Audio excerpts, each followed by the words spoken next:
Hello everyone, today is 22nd October, day Thursday, and you're watching the News Narrator. Let's begin.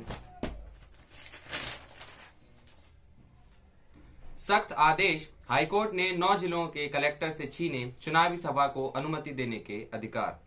विधानसभा उपचुनाव में Covid protocol का पालन नहीं करने पर हाईकोर्ट ने ग्वालियर, चंबल और विदिशा सहित 9 जिलों के कलेक्टर से चुनावी सभाओं की अनुमति जारी करने के अधिकार छीन लिए हैं। राजनीतिक दल अब यहां वर्चुअल सभा ही कर पाएंगे। चुनावी सभा की अनुमति चुनाव आयोग से लेनी होगी। आयोग को यकीन दिलाना होगा कि यहां वर्चुअल रैली संभव नहीं है। 9 जिलों में प्रभावी होगा आदेश। आयोग के निर्देश 9 जिले मुरैना, शिवपुरी, भिंड, दतिया, ग्वालियर, गुना, श्योपुर, अशोकनगर, विदिशा के लिए है। श्योपुर और विदिशा में चुनाव भी नहीं है। 12 जिलों में अनुमति जरूरी नहीं है। विधानसभा उपचुनाव प्रदेश के 19 जिलों में है। आयोग के निर्देश जारी होने के बाद भी अनूपपुर, रायसेन, अगरमालवा, इंदौर, देवास, धार, मंदसौर, छतरपुर, बुरहानपुर, खंडवा, राजगढ़, सागर में फिलहाल अनुमति की आवश्यकता नहीं है। राशन घोटाले का मुख्य आरोपी मोहन अग्रवाल सरेंडर। 50 करोड़ से अधिक के सरकारी राशन घोटाले का मुख्य आरोपी मोहन अग्रवाल बुधवार को थाने में सरेंडर हो गया है। वह बीते 2 माह से फरार था। उसकी गिरफ्तारी पर 10,000 रुपए का इनाम भी घोषित था। इसके साथ ही उस पर रासुका लगाई गई थी। बुधवार को मोहन खुद ही थाने में सरेंडर हो गया। राशन घोटाले को लेकर उससे पूछताछ की जा रही है।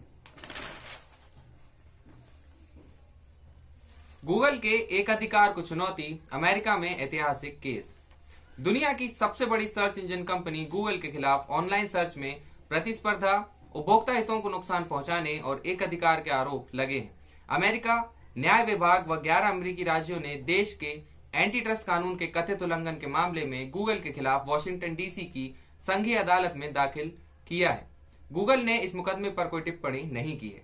क्या है पूरा मामला? मुकदमे में आरोप लगाया गया है कि गूगल फोन निर्माता कंपनी को यह सुनिश्चित करने के लिए पैसे देता है कि डिफॉल्ट सर्च इंजन उसी का हो। केंद्रीय कर्मियों को बोनस का ऐलान, बाजार को मिलेगा बूस्ट।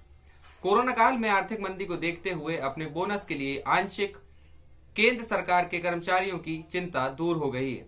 सरकार ने दशहरे से पहले सभी के लिए एक मुश्त बोनस जारी करने का फैसला किया है। इससे 30 लाख गैर राजपात्रित यानी कि नॉन गैजेटेड कर्मचारियों को फायदा होगा। किन कर्मचारियों को मिल सकेगा फायदा? इस घोषणा से railway, post office, EPFO, ESIC जैसे केंद्र सरकार के व्यवसायिक संगठनों के 17 लाख कर्मचारियों को उत्पादकता से जुड़ा बोनस मिल सकेगा। इसी तरह केंद्र सरकार के 13 लाख कर्मचारियों को गैर उत्पादकता से जुड़ा बोनस मिलेगा।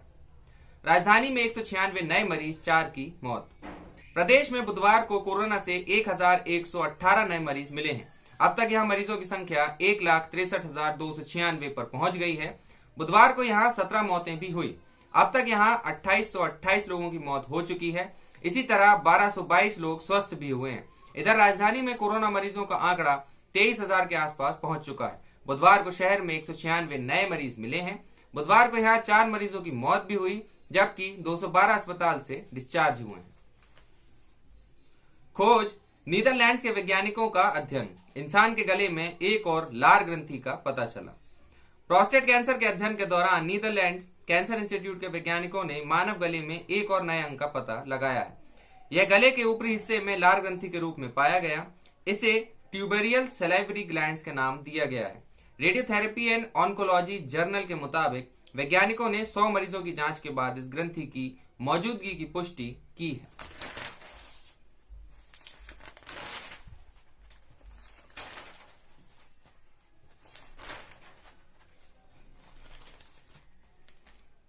केरवा से 13.41 एमसीएम पानी आरक्षित। रबी सीजन में 25,000 हेक्टेयर में होगी सिंचाई।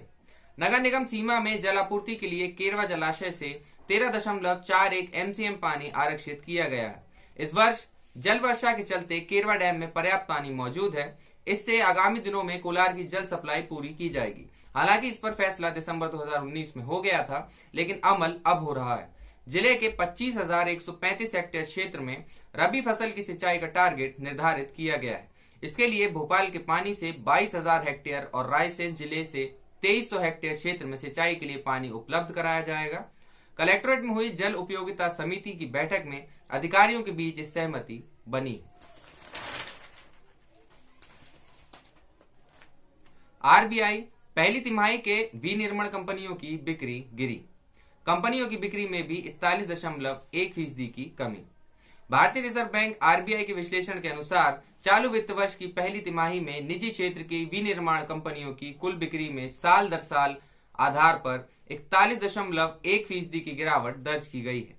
बैंक ने बुधवार को जारी अपनी विश्लेषण रिपोर्ट में कहा है कि 2020 व 21 की पहली तिमाही के दौरान निजी क्षेत्र के प्रदर्शन को लेकर गैर सरकारी गैर वित्तीय 2536 सूचीबद्ध कंपनियों के तिमाही परिणाम पर गौर किया गया है। इनमें विनिर्माण क्षेत्र के 1619 कंपनियों की कुल बिक्री 2020 व 21 की पहली तिमाही में साल दर साल आधार पर करीब 41.1% घटी है। वहीं 2019 व 20 की चौथी तिमाही में इसमें 15.6% की गिरावट दर्ज की गई थी। रिपोर्ट में कहा गया है कि इससे महामारी के कारण लगाए गए लॉकडाउन के प्रभाव का पता चलता है। सितंबर में भारत से अमेरिका और चीन को निर्यात में बढ़ोतरी। भारत से अमेरिका और चीन को होने वाले निर्यात में इस साल बढ़ोतरी और दोनों देशों से होने वाले आयात में गिरावट का रुझान देखने को मिल रहा है। सितंबर में अमेरिका को 5.1 अरब डॉलर का निर्यात हुआ था। यह पिछले साल की समान अवधि में हुए 4.4 अरब डॉलर के निर्यात के मुकाबले 15.5% ज्यादा था। पिछले महीने अमेरिका से आयात साल दर साल आधार पर 34.3% घटकर 1.8 अरब डॉलर पर आ गया।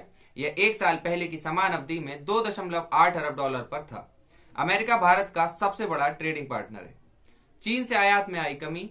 इस साल अप्रैल से सितंबर तक की अवधि में चीन से हुए आयात पर साल दर साल आधार पर 24.5% घटकर 27.4 अरब डॉलर पर आ गया है। पिछले साल अप्रैल सितंबर अवधि में चीन से 36.3 अरब डॉलर का आयात हुआ था। चीन भारत का दूसरा सबसे बड़ा ट्रेडिंग पार्टनर है।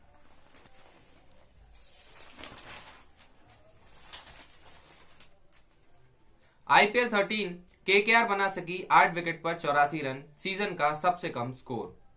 तेज गेंदबाज मोहम्मद सिराज 8 रन पर 3 विकेट, यजुवेंद्र चहल 15 रन पर 2 विकेट की घातक गेंदबाजी से रॉयल चैलेंजर्स बेंगलुरु ने कोलकाता नाइट राइडर्स को बुधवार को आईपीएल मुकाबले में 8 विकेट पर 84 रन के मुकाबले मामूली स्कोर पर हरा दिया।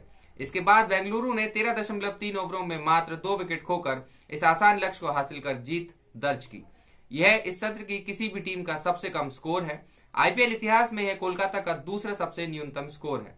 इससे पहले साल 2008 में मुंबई के खिलाफ पूरी टीम 67 रन पर सिमट गई थी। चैंपियंस लीग में लगातार 16 सत्र में गोल करने वाले पहले खिलाड़ी बने Messi. Spanish football club Barcelona से खेलने वाले अर्जेंटीना के स्टार लियोनेल मेसी ने यूएफा चैंपियंस लीग में फेरेनासवारोस के खिलाफ खेले गए मैच में कई रिकॉर्ड अपने नाम किए हैं। मेसी ने फेरेनासवारोस के खिलाफ बार्सिलोना की 5-1 की जीत से पेनाल्टी को गोल में तब्दील कर टीम का खाता खोला। इसके साथ ही वह लीग में 36 अलग अलग टीमों के खिलाफ गोल करने वाले खिलाड़ी बन गए हैं।